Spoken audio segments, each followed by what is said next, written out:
Hello students, thermal properties of matter is the seventh chapter which is related with the heat section. Let us start this new chapter, thermal properties of matter.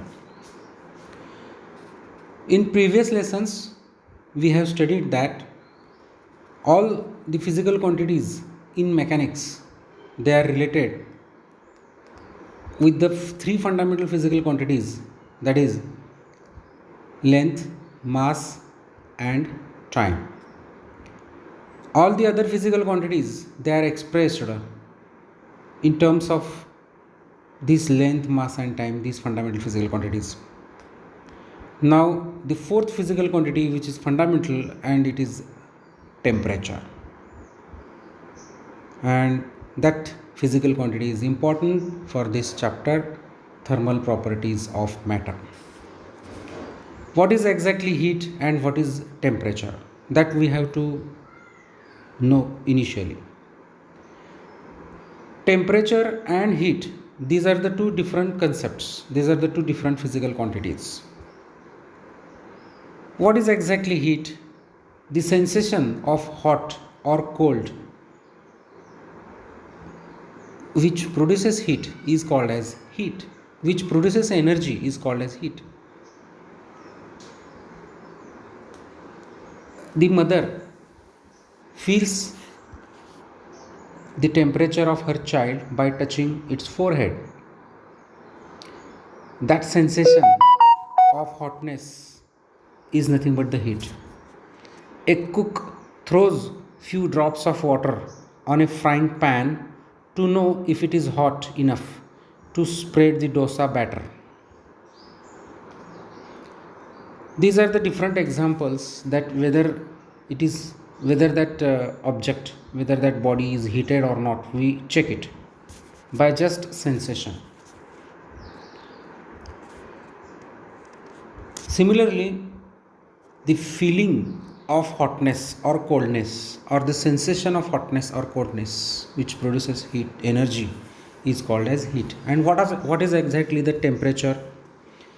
The temperature is nothing but measurement of heat, or the degree of hotness or coldness is called as heat.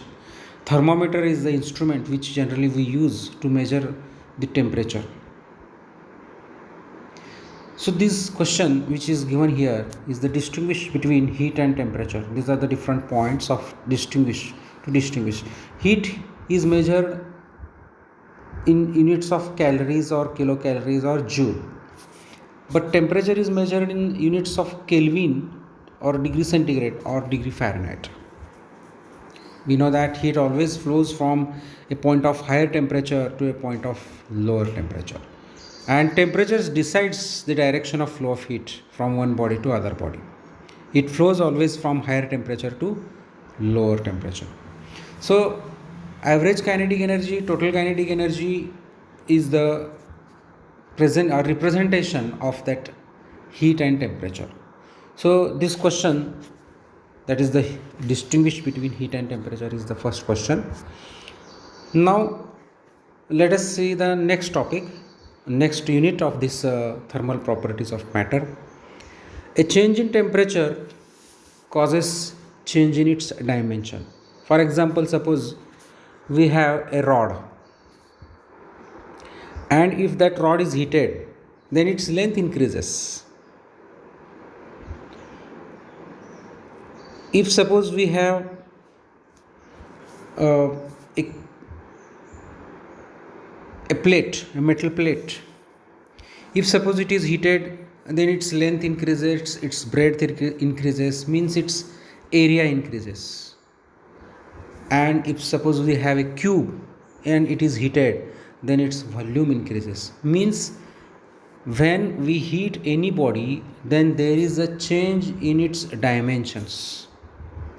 That dimensions may be in terms of length, in terms of area, in terms of volume. Just we say that there is a change in dimension. This change in dimension due to change in temperature, or this increase in dimension due to increase in temperature, is called as thermal expansion.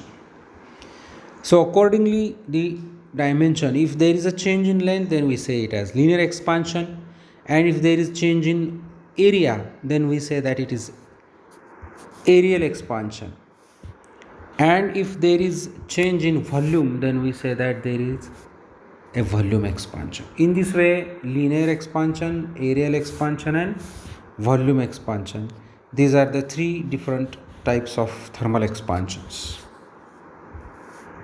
Now let us see first the coefficient of linear expansion, means linear expansion. When a solid which we have taken, if it is in the form of a rod or a wire, suppose that here we have a rod, suppose this is a rod,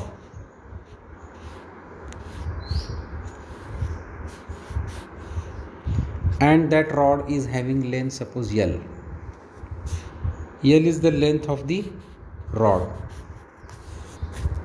L. And if suppose the temperature is increased, if it is heated, then its length increases. Suppose this is the position of that rod after heating. Its length becomes L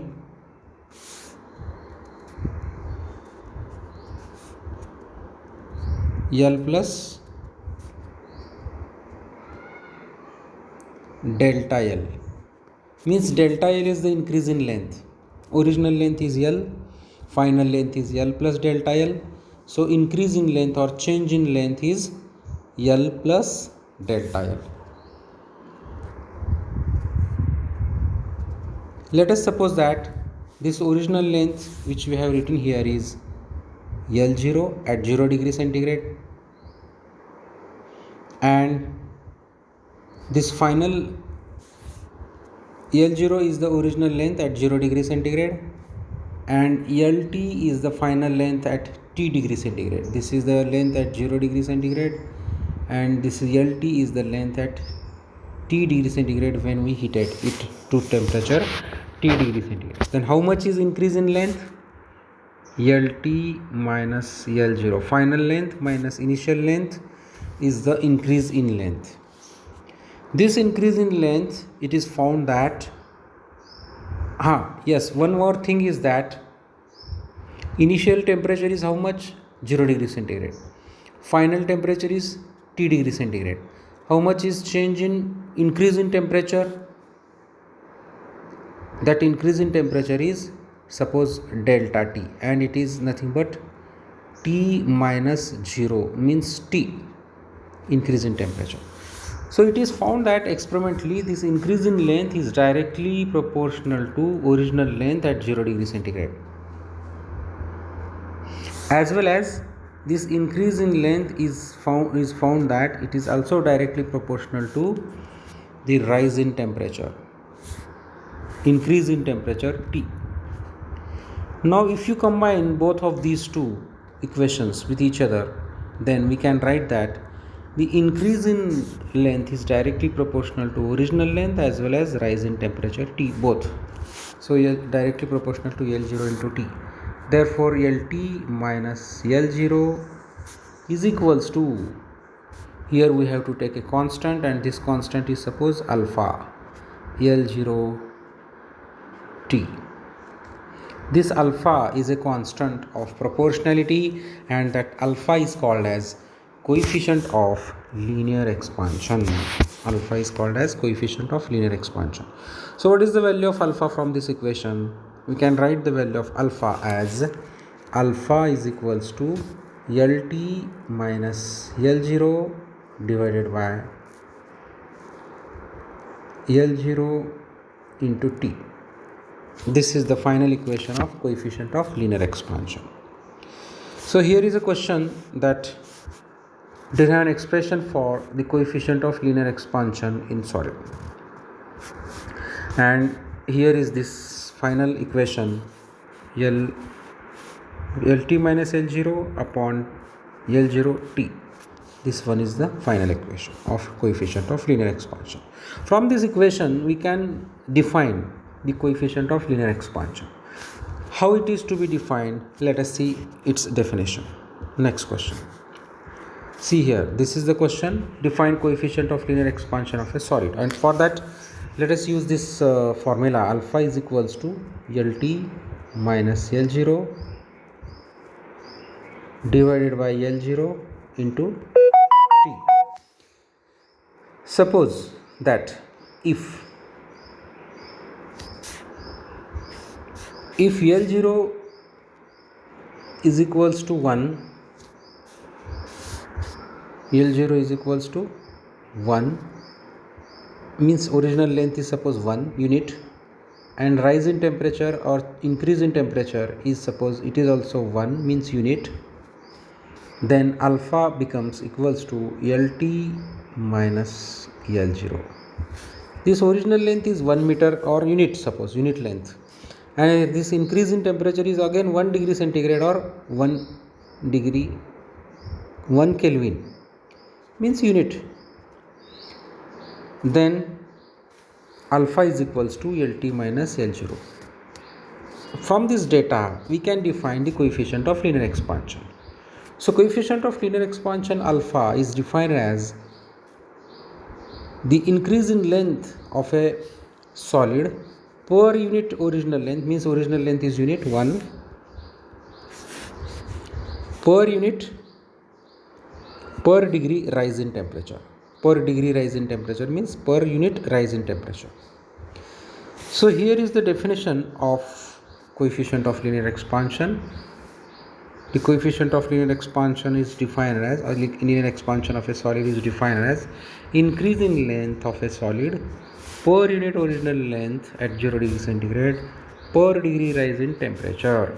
So the formula for coefficient of linear expansion is alpha is equals to Lt minus L0 upon L0t, and its unit is degree centigrade, per degree centigrade. How this unit is measured? This increase in length is having unit suppose meter. This original length is also in meter, and this temperature is in degree centigrade suppose. So this meter and this meter gets cancelled.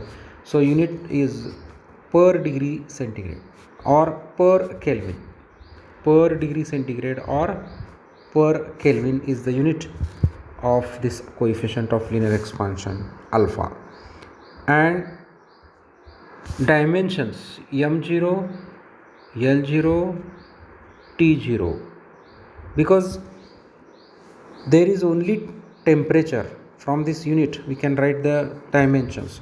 So for dimension, temperature is having a symbol K, so K minus 1 because unit is per degree centigrade. So this is the dimensions of that coefficient of linear expansion. So in this way we have seen the coefficient of linear expansion is the first coefficient.